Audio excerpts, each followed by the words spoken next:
C Joseph Vijay எனும் நான்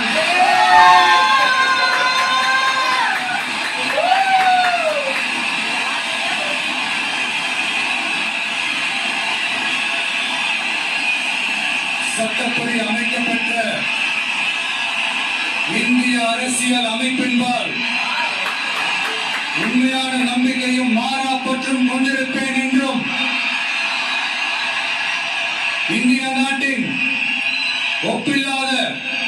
முழு முதல் ஆட்சியையும் உரிமையையும் நிலை நிறுத்துவேன் என்றும் தமிழ்நாட்டு அரசின் முதலமைச்சராக உண்மையாகவும் உளச்சான்றின்படியும் என் கடமைகளை நிறைவேற்றுவேன் என்றும்